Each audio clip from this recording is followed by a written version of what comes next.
So, Amazon's got a new film that asks you the question, what is the value of someone's life? And also, what is the value of your time? I'm Mac the Movie Guy, and this is a review of All the Old Knives.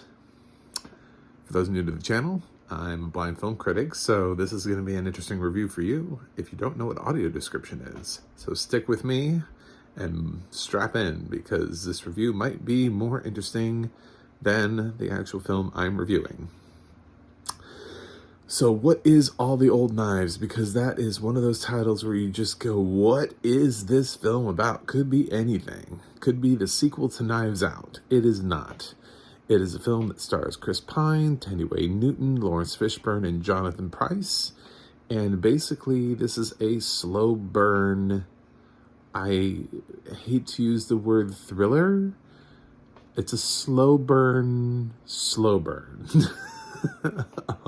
It involves espionage. Take that for what you will. And obviously romantic entanglements. People like to compare this film to John le Carre, who I think that's a bit of a stretch. This film does have a positive right now on Rotten Tomatoes, so I guess I'm in the minority here. But it's not, it's certified fresh. It's right in that sweet spot where it just barely got across the line. So don't feel too bad.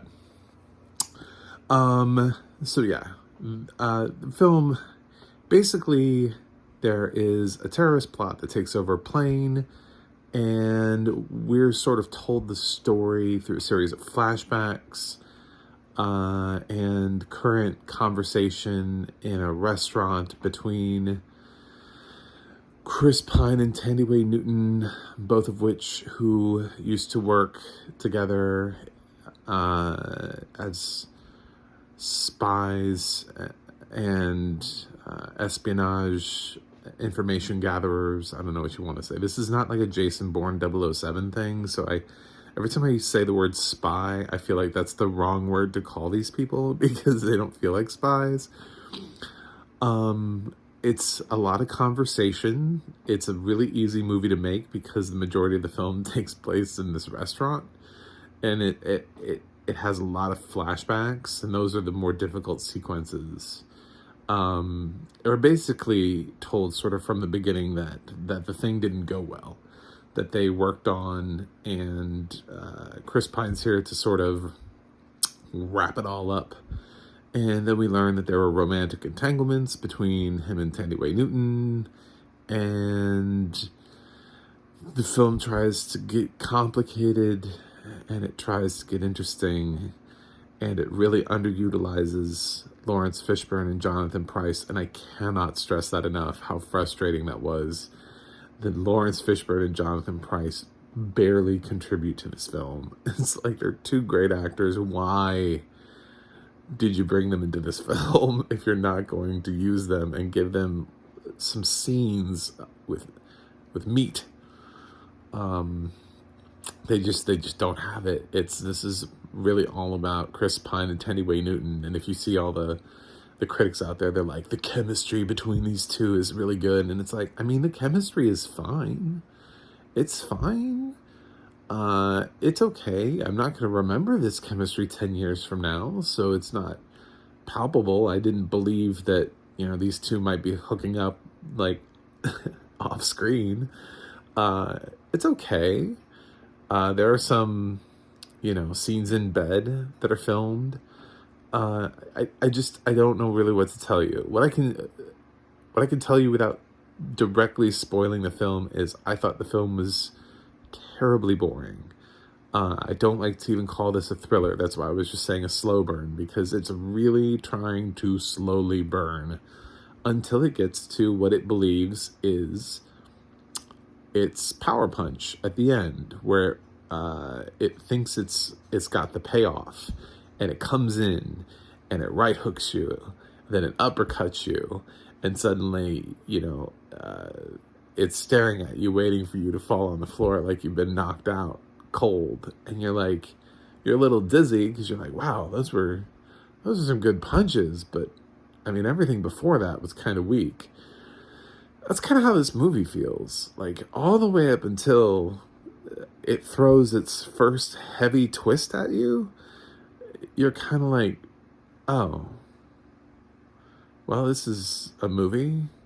And then suddenly there's a twist and you're like, oh, that's finally interesting. The movie finally got interesting. But it's so late in the film. I can't even say it's the last like third act of the film. I have to really say it's like the last quarter of the film in which the film becomes interesting.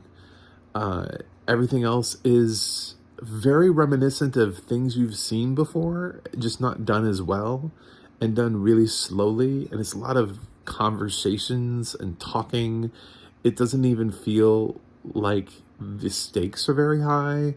Like, nobody feels like rushed to get things accomplished. They're not running around. Nobody's like screaming at other people.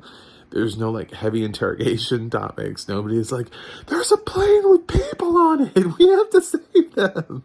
You know, it just doesn't feel like, it feels like people are just like, listen, I need to know more information.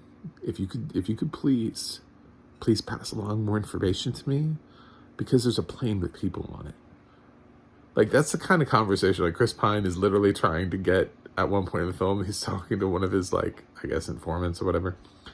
And the conversation is so calm. Meanwhile, like, 120 people's lives are, like, in imminent danger. And he's just like, are you sure? Is there any more information that you can give me? And I'm like, is this not more urgent? Like, I mean, this whole thing is supposed to be the catalyst for the entire movie. And Chris Pine is just like, so, I mean, it would be really nice if I could get more information from you. Are you sure? Are you sure that's it? There's nothing else? Okay, fine, all right. You know, I mean, it's just so nonchalant and it's so uninteresting. And I don't understand what people like about this film. And why? Because Chris Pine and Thandie Newton came and showed up and did exactly what they're supposed to do. I don't think they did exceptional work. Like, I'm not going to throw an award at them. I just think they did fine. And then this film just so severely underutilizes Lawrence Fishburne and Jonathan Pryce that it's like, it almost counterbalances anything that the other two would have done, because you feel so frustrated that the film doesn't really use them and doesn't really give them much to do. And then suddenly it wants you to be interested in the final act of the film. And it's just like, I guess, props to finally turning around and being like, oh, okay, that was unexpected, but fun. Cool. So yeah, it does have a nice little twist at the end, which sort of raised it back up a little bit for me. You know, it wasn't like a total 100% waste of my time. But man, this movie is slow. It's only like it's only like an hour and 40 minutes long. So, it's not even a long movie, but it felt longer than it was. And then suddenly it picks up, and even that part feels like it for some reason felt like it needed like a lot of exposition. There's so much exposition in this film because there's a lot of, like, at the very beginning of the film when Chris Pine and Thandie Newton first start their conversation, that doesn't feel like an organic conversation. It feels like a data dump specifically for the audience. Like, I don't even think the script is written that well. I know it's written by the same guy who wrote the book, which usually means the film translates well, except for it seems like, I'm guessing that was like multiple chapters in the book and he just put it all into like one conversation where Thandie is just dropping knowledge on the audience. I do think the film handles flashbacks really well. I just don't think that the film is paced well. I don't think the film is very interesting. I don't think the film is very original. I think to compare it to John le Carré novels is just sad. We've been here before. Yes, there's a twist at the end. The actors are okay. Some of them are underutilized. I don't know what else to tell you. This is an unremarkable film. As far as the audio description is quite fantastic. Great job here. There are plenty of scenes where, because it's slow spy movie, I hate saying spy. It's a slow movie. There are scenes where people often just sit and no one's talking. So the audio description absolutely does fill in those gaps for you, and it lets you know like what people are doing, what they're fiddling around with. You know, are they playing with their cigarettes? Are they, their facial expressions and all those sorts of things, the reactions, the silent reactions to things.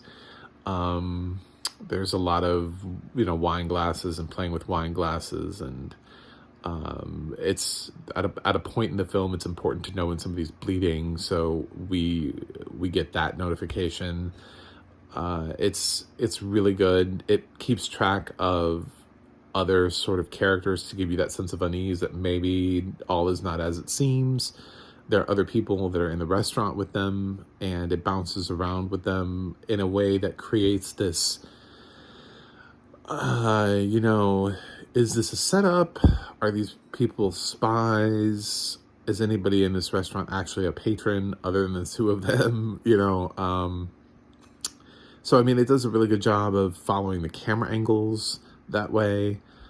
I think, I like the audio description in this film. I just wish it was attached to a film that was more interested in actually being a thriller and really interested in the espionage of it rather than just the meditation on this conversation. Another good thing is it always lets you know like when you've either entered or exited a flashback.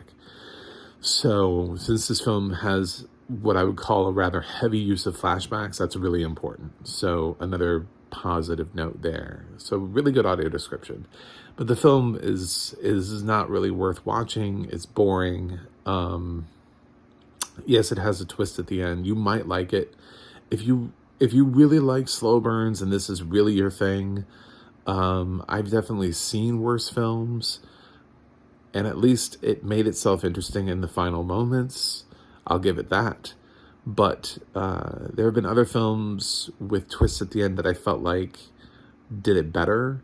I guess just popping in my head right now is The Good Liar, with Ian McKellen and Helen Mirren. That film sort of maintained it longer. It got to its twist at the end, but the whole film was interesting. This is just sort of like the end of it is interesting. So I don't think this would have done well in theaters in a wide release. So I think this is exactly the kind of thing that gets dumped straight to streaming. So with that note, I'm going to give All the Old Knives a D+. I just thought it was a slog.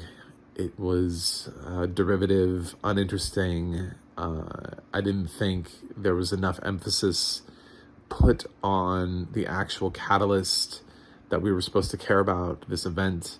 Nobody really seemed to feel like anything was in imminent danger. Everybody just they were too laid back. Everybody was too chill about 120 people being in imminent danger from terrorists at any given moment. And then suddenly we're supposed to care from the payoff because that didn't go well. And it's like, well, all of you guys seemed like you were taking Ambien, so I don't understand why. It's such a slow spy thriller. There are better films to watch. Please watch something else. I do not endorse this movie. I do endorse the audio description, just not the movie.